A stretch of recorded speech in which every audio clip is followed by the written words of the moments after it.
Ассалаумағалейкум, қадірменді көрермен. Міне күні ертең өздеріңізге белгілі республикалық деңгейде Құран жарысы өтеді.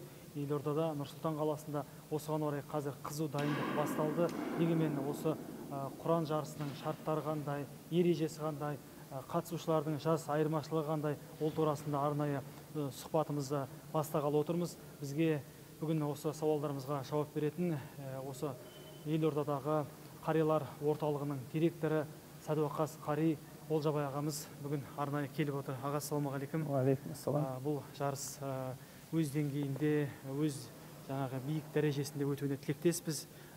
Енді жалпы дінімізде, шариғатта, осы адам өмірінде ең бірінші осы Құран оқудың, Құранның маңызы қандай? Осыдан бастағым келіп отыр аға. Енді пайғамбарымыз айтқан «Хайрукум мен таалламал Құр'ана ва алламаху» деген несі бар, хадисі бар. Сендердің жақсыларың Құранды өзі үйреніп, және басқаларға үйреткендерің деп жатыр да. Пайғамбарымыз айтпады, сен намаз оқығандарың неме басқа нәрсе істегендерің деп, Құранды айтты да, сендердің жақсыларың деп. Сол үшін сахабалар соған тырысқан, біреу өзі үйреніп, және басқаларға үйретуге. Сондай табииндар болған 35 жыл бойы Құранды, тек қана Құранды үйреткен. Мысалы. Сол үшін сол кісілердің әуелі Алла сол кісілердің арқасында біздің заманға дейін жетіп келіп отыр. Мына бір хадистің өзі, мына пайғамбарымызға түскеннен бастап біздің заманға дейін бір үзіліп қалған жер жоқ. Құран бір тоқтап қалған, бір жатталмай қалған, уақыт болмаған. Тіпті Совет өкіметінің кезінде біз соның шетін көріп қалдық, біздің Қазақстанда. Сол кезде енді шетелде мыңдаған қарилар болды ғой енді, миллиондаған қарилар болды ғой. Бірақ біздің Совет өкіметінде қысқартып қойғанның өзінде, тоқтатып қойғанның өзінде, біз мысалы сол 70-ші жылдары, 75-ші жылдары біз сол кісілерді көрдік. Сол кеңес өкіметі басталғанда оқыған, одан бұрын сол революциядан бұрын оқыған қариларды көріп қалдық та біз. Қазір ол кісілердің бірде-біреуі жоқ, бәрі дүниеден өтіп кетті ол кісілер. Алла рахмет етсін. Бірақ сол кісілердің арқасында біздің заманға дейін жетіп отыр. Қандай уақыт болсын, осы әлемде бұл Құран жаттамаған, не тоқтамаған. Инна нахну назална зикра ва инна лаху лахафизун дейді Құранда. Біз Құранды өзіміз түсірдік, және қияметке дейін өзіміз сақтаймыз дейді. Алла тағала өзі міндетіне алып отыр. Алла алғаннан кейін ол ешқашан тоқтамайды, жойылмайды. Мысалы, бір Япониядан бір жерден Құранды бір теріс жазып шығатса, мысалы, қате, бүкіл әлемдегі қарилар жаттап алған жүректерін. Бәрі шулайды да, мысалы, әлемдегі. Сол үшін ол ешқашан өзгермейді. Міне, қазір біз көріп отырмыз, Әзірет Сұлтан мешітіне дайындық жұмыстары басталып кеткен екен. Аға, енді өзіңіз ертеректе 90-шы жылдары еліміздегі осы Құран жаттаған алғашқы қарилардың бірісіз, бірегейсіз. Жалпы сол кезбен қазіргі 30 жыл, 20 жылды салыстыруға бола ма? Қалай салыстыруға болады? Әрине, әрине. Ол кезде Өзбекстандарда болатын қарилар. Біздің ақсақалдарымыз естеді. Жас қарилар жоқ, осындай деп естетін. Сол 90-шы жылдар біз бітіріп келгенде қарилар болмайтын ешқандай Қазақстанда. Сол уақыттан бастап біздің заманға дейін, қазіргі уақытқа дейін, енді әрекеттің арқасында ғой енді. Сол ұстаздарымыздың арқасында Аллаға шүкір, міне шәкірттер тәрбиеленіп, мыңдаған шәкірттер қазір Алла оқып жатыр қазір Қазақстанда.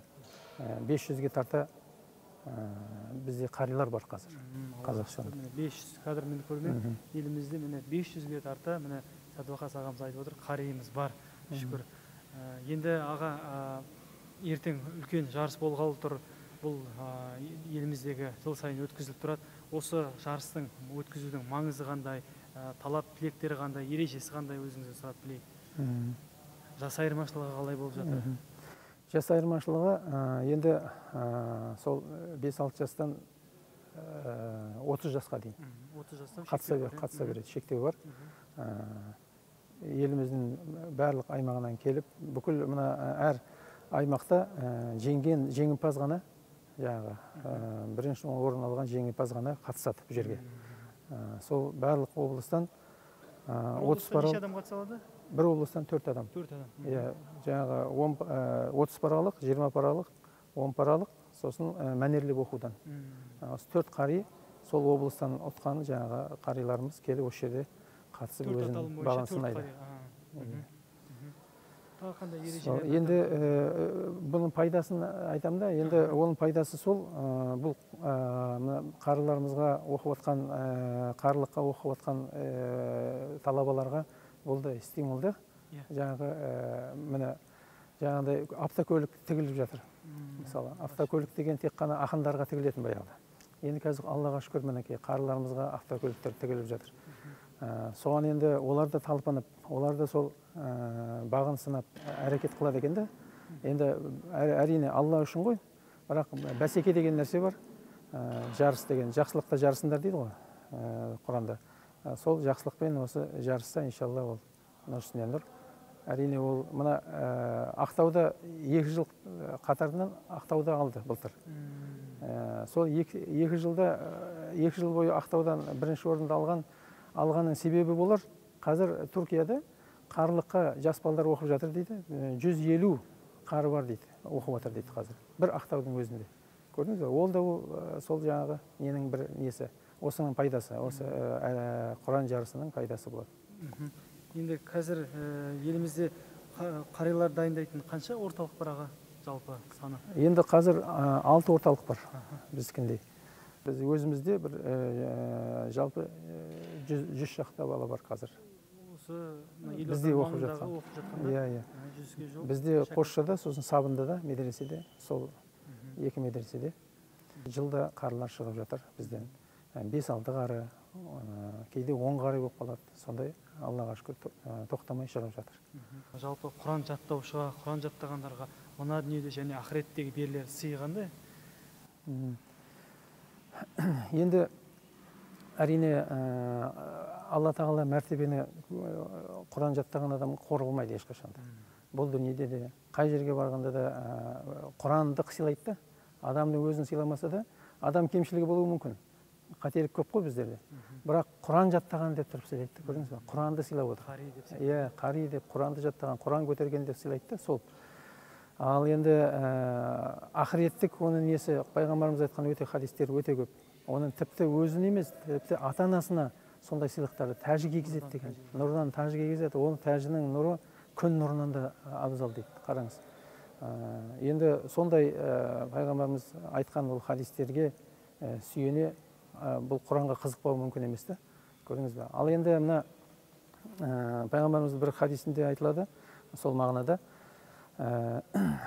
қайсы бір елді мекенде дейді, бір кішкентай бала жаңағы былдырлап Құран оқып жаңағы оқитын болса дейді, сол нәрестенің сол даусына, сол оқып отқан Құранына бола, егер бәле келетін болғанда, бәле жазылып қойса дейді, сол қалаға дейді, сол неге мекенге дейді, сол баланың құрметіне соны тоқтатып тұрады екен ғой. Көрдіңіз бе? Бір кішкентай баланың Құран оқығанына тоқтатып тұрады дейді. Мен сол үшін біз балдарымызды үзілмеу керек, кішкентайдан оқытуымыз керек. Сонда бәле де болмайды, иншалла. Алла тағала бәрін көріп тұр ғой, біліп тұр. Әр нәрсе өзі пейілімізден болады. Біз Алладан ұзақтасақ, Алла тағала бізге мұқтаж емес. Көрдіңіз бе? Бізге мұқтаж емес. Біз мұқтажбыз Алла тағалаға. Сол үшін біз Аллаға біз жақындасақ, бар ғой пайғамбарымыз хадис. Бір қадам тастасаң, Алла тағала саған 10 қадам. Сен Аллаға қарай жүрсең, Алла саған қарай жүгіреді дейді. Ол деген енді жүру емес, Алла тағала соншалықты пендесіне жақындығын айтып отыр. Ал біз Құдайдан қашатын болсақ, Алла бізге мұқтаж емес. Алла разы болсын. Енді аға, ережеңізді толық түсіндіре алдыңыз ба? Жаңағы жарысқа қатысушылардың? Иә. Енді бізде мына қазіргі осы республикалық бір 2 жылдан бері болып жатқан осы жарыстағы ереже, бұл тек қана Қазақстан емес, шетелдік халықаралық осы ережеге сай бәрі. Өте жаңағы тексеруі, өте жаңағы нелердің барлығы негізі ережесі халықаралық не қылады, талапқа сай болады. Соның енді ережесін түсіндіріп кетсем, бір қысқаша айтатын болсам, енді жалпы 30 паралыққа 5 сұрақ қойылады. 5 сұрақ қойылады. Әр сұраққа 18 балдан беріледі. Сонда 90 бал.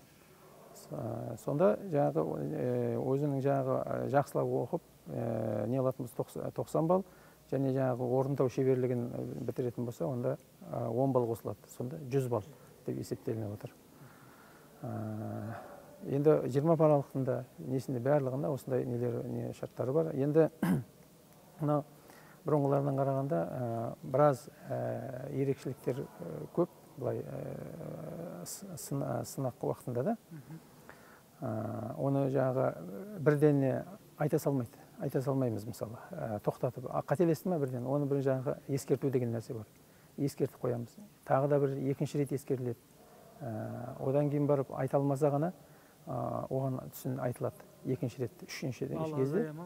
Бал жаңағы бірінші рет неған кезде өзі тауып кететін болса, 1 бал азаяды. Ал екінші ретте табылмаса 2 бал азаяды. Мына осындай нелері бар. Нюанстары бар. Біраз нелерді енді айтатын болсам, бұлай енді созылып кетейін деп тұр. Алла разы болсын, өзіңізге міне уақытыңызды бөліп, ертеңгі үлкен шара өз деңгейінде, өз дәрежесінде өтуіне аға біз тілектеспіз. Осы жарысқа қатысушыларға Алла жар болсын. Қадірменді көрермен, бүгінгі міне Құран жарысына дайындық туралы сұхбатымызды біз осымен аяқтаймыз. Сауалдарымызға жауап берген Садуақас Қари Олжабай ағамызға Алла разы болсын. Аман, сау болыңыздар.